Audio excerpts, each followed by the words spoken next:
मांसाहार करणाऱ्या व्यक्तीला स्वामी स्वीकारतात का? मांसाहार करणं म्हणजे पाप की पुण्य? आणि मांसाहार करूनही स्वामींची सेवा कशी प्राप्त होते हे आजच्या या व्हिडिओमध्ये आपण पाहणार आहोत. एक साधू भक्त होता. तो स्वामींवर खूप प्रेम करायचा, रोज नामस्मरण करायचा. पण त्याच्या मनात एक गोष्ट सतत टोचत राहायची की तो सतत मांसाहार करायचा आणि त्यामुळं त्याला वाटायचं की कदाचित स्वामी त्याला स्वीकारणार नाहीत. गावात अनेक लोक वेगवेगळ्या गोष्टी सांगायचे. काही मानायचे की सेवा करायची असेल तर सर्व नियम पाळावे लागतात, तर काही म्हणायचे की श्रद्धा महत्त्वाची. पण त्या भक्ताच्या मनात सतत अपराधीपणा होता. तो जेव्हा स्वामींच्या फोटोसमोर बसायचा तेव्हा एकीकडे शांतता मिळायची, पण दुसरीकडे मनात प्रश्न उठायचा की मी योग्य आहे का? मी मांसाहार करूनसुद्धा स्वामी सेवा करू शकतो का? एक दिवस तो मंदिरात गेला. लोक निघून गेल्यावर तो एकटा शांतपणे बसला आणि आपोआपच त्याच्या डोळ्यामध्ये पाणी आलं आणि तो म्हणाला, स्वामी, मी चुकत असेल तर मला मार्ग दाखवा. त्या क्षणी त्याला मंदिरात एक वेगळी शांतता जाणवली. काही आवाज नव्हता, पण मनात जणू उत्तर म्हटलं ते मनातून असतं. त्या दिवसापासून त्याच्या आयुष्यात हळूहळू बदल सुरू झाला. तो स्वतःला दोष देण्याऐवजी स्वतःकडे समजून पाहू लागला. तो सेवा करत राहिला, मंदिर साफ करणं, गरिबांना मदत करणं आणि स्वामींचं नाव घेणं. पण मनातील प्रश्न अजून पूर्ण संपला नव्हता. एका रात्री त्याला विचित्र स्वप्न पडलं. तो एका मोठ्या रस्त्यावर चालत होता. आजूबाजूला अनेक लोक होते, काही धार्मिक, काही साधे, काही चुका करणारे. पण सगळ्यांच्या पुढे स्वामी चालत होते. स्वामी सर्वांना सारख्याच नजरेने पाहत होते. त्यांना धडधडत्या मनानं विचारलं, स्वामी, मी तुमच्याजवळ राहू शकतो का? तेव्हा स्वामी हसले आणि म्हणाले, अरे मूर्खा, जवळ येण्यासाठी मन लागतं, शरीराची सवय नाही. अचानक त्याची झोप उडाली आणि सकाळी उठल्यावर त्याला आतून हलकं वाटलं. त्याला जाणवलं की कदाचित स्वामी शिक्षण देण्यासाठी नाही तर समजून घेण्यासाठी असतात. त्या दिवसानंतर तो स्वतःवर जबरदस्ती करू लागला नाही, पण प्रत्येक कृती करताना तो जागरूक राहू लागला. तो विचार करू लागला की मी स्वामींसाठी काय बदल करू शकतो. हळूहळू त्याच्यात शांतता वाढू लागली. घरातली भांडणं कमी झाली, कामात लक्ष लागायला लागलं आणि सर्वात महत्त्वाचं म्हणजे त्याच्या चेहऱ्यावर समाधान दिसू लागलं. त्याला कळून चुकलं की सेवा म्हणजे बाहेरून बदल दाखवले नाही तर आतून परिवर्तन सुरू होणे आहे, आणि याची खात्री त्याला आता झाली होती.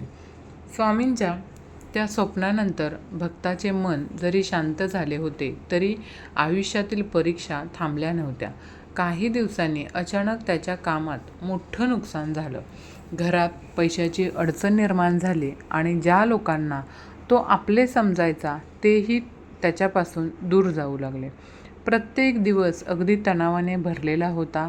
पैसा नसल्यावर जगात कोणीही किंमत देत नाही याची देखील त्याला जाणीव झाली होती. अशावेळी त्याच्या मनात पुन्हा तोच प्रश्न उभा राहिला, कदाचित मी स्वामींच्या मार्गाला योग्य नाही का? म्हणून हे संकट ओढावलं आहे का? पण यावेळी तो पळून गेला नाही. तो रोज रात्री स्वामींच्या फोटोसमोर बसून फक्त एकच गोष्ट म्हणायचा, मला शक्ती द्या. त्याला जाणवू लागलं की पूर्वी तो सेवा करत होता उत्तर मिळवण्यासाठी, पण आता तो सेवा करत होता स्वतःला सावरून ठेवण्यासाठी. एकदा तो खूप निराश होऊन रस्त्यावर चालत होता. मनात काळजी, डोळ्यात पाणी. अचानक एक वृद्ध माणूस त्याच्या जवळ आला आणि सहज म्हणाला, विश्वास ठेव, संकट संपतं. एवढं बोलून तो निघून गेला. फक्त थोडा वेळ थांबला. त्या चेहऱ्याला स्वामींची झलक दिसली.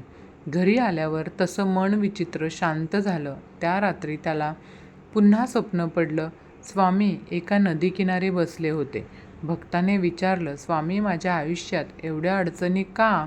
स्वामी शांतपणे म्हणाले, परीक्षा म्हणजे दूर जाणं नाही तर मजबूत होणं. सकाळी उठल्यावर त्याला जाणवलं की संकट असूनही तो आधीपेक्षा जास्त स्थिर आहे. हळूहळू त्याने आयुष्यातील छोट्या गोष्टींमध्ये आनंद शोधायला सुरुवात केली. आई वडिलांशी शांतपणे बोलणं, गरजूंना मदत करणं, स्वतःवर राग न काढणं. त्याच्या मनात आता एक नवीन समज वाढू लागली. स्वामी सेवा म्हणजे स्वतःला बदलण्याची प्रक्रिया आहे. त्याच्या मनात आता वेगळ्या प्रकारे उभा राहू लागला. त्याला जाणवलं की स्वामींनी कधीच त्याला घाबरवलं नाही, उलट प्रेमाने विचार करायला लावलं. दिवस पुढे गेले तसं त्याच्या आयुष्यात छोट्या छोट्या चांगल्या घटना घडू लागलेल्या. अडकलेले पैसे मिळाले, घरातील वातावरण शांत झालं आणि सगळ्यात महत्त्वाचं म्हणजे त्याच्या मनातील भीती कमी होऊ लागली. स्वामी बाहेर नाहीत, तर ते आपल्या विचारांमध्ये आहेत, आपल्या निर्णयांमध्ये आहेत. आणि ज्या दिवशी त्यांनी हे स्वीकारलं, त्या दिवशी त्याला पहिल्यांदा खरी शांतता मिळाली होती, जो त्याच्या श्रद्धेला पूर्णपणे बदलून टाकणारा काळ होता. पुढे जात होता. भक्ताची श्रद्धा वाढत होती. पण एक दिवस अशी घटना घडली की त्याच्या आयुष्याचा संपूर्ण दृष्टिकोन बदलला. त्या दिवशी तो खूप थकलेला होता. दिवसभर कामात अडचणी, मनात ताण आणि रात्री घरी येऊन तो शांतपणे स्वामींच्या फोटोसमोर बसला. त्याने काही मागितलं नाही, फक्त शांतपणे डोळे मिटले. अचानक त्याला जाणवलं, जणू खोलीत एखादी ऊर्जा आहे. मन शांत होत गेलं आणि नकळत त्याच्या डोळ्यातून अश्रू वाहू लागले. त्या क्षणी त्याच्या मनात एक स्पष्ट विचार आला, तू स्वतःला दोष देत राहिलास, पण मी तुला कधीही नाकारलं नाही. त्यानं दचकून डोळे उघडले, पण आजूबाजूला कोणीही नव्हतं. तरीही त्या अनुभवानं त्याचे मन हललं. दुसऱ्या दिवशी तो परत मंदिरात गेला. तिथं एक साधू शांतपणे म्हणाले, सेवा म्हणजे प्रेम, भीती नाही. हे ऐकताच त्याला वाटलं, स्वामी स्वतः त्याच्याशी बोलत आहेत. त्यानं त्या दिवसापासून स्वतःवर कठोर निर्णय लादणं बंद केलं आणि मनानं प्रामाणिक राहण्याचा मार्ग स्वीकारला. म्हणजे काही आठवड्यात त्याच्या सवयी आपोआप बदलायला लागल्या. ज्या गोष्टीबद्दल त्याच्या मनामध्ये आधी द्विधा परिस्थिती झाली होती, ती आता शांतपणे कमी होऊ लागली होती. त्याला जाणवलं की मनामध्ये बदल जबरदस्तीनं होत नाही, तर अंतर्मनातून नक्कीच होतो. एक दिवस तो आपल्या मित्रासोबत बसला होता. तेव्हा त्यांनी सहज मांसाहार न करण्याचा निर्णय घेतला. त्या निर्णयामध्ये अपराधीपणा नव्हता, फक्त शांत समाधान होतं. त्याला कळलं की स्वामींनी त्याच्याकडून काही हिसकावून घेतलं नाही, पण हा बदल मात्र निश्चितच स्वामींनी घडवून आणलेला आहे. त्यानं फक्त त्याला स्वतःला समजावून घ्यायला शिकवलं. त्या रात्री स्वप्न पडलं आणि स्वप्नामध्ये स्वामी हसत म्हणाले, जेव्हा मन बदलतं तेव्हा सवयी स्वतः मागे राहतात. सकाळी उठल्यावर त्याला इतकी शांतता वाटली की जणू आयुष्यभराचा भार उतरला होता. आता तो इतरांना सुद्धा सांगू लागला की स्वामी सेवा करण्यासाठी परिपूर्ण असणं गरजेचं नाही. अपूर्ण माणूस सेवेतून पूर्णत्वाकडे जातो. त्यानं अनुभवलं की स्वामींची खरी कृपा म्हणजे माणसाला हळूहळू योग्य दिशेला नेणं.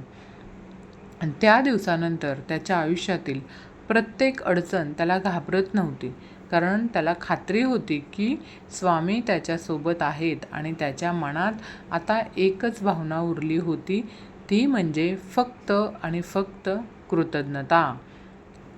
भक्तांनो, स्वामी सेवा ही करताना नियमांपेक्षा पण जास्त विश्वास आणि श्रद्धेची गरज असते. मन शुद्ध असेल तर स्वामी नेहमी आपल्यासोबत असतात. ही गोष्ट लक्षात ठेवा. हा व्हिडिओ तुम्हाला आवडला असेल, व्हिडिओतील माहिती आवडली असेल तर व्हिडिओला एक लाईक नक्की करा आणि कमेंटमध्ये श्री स्वामी समर्थ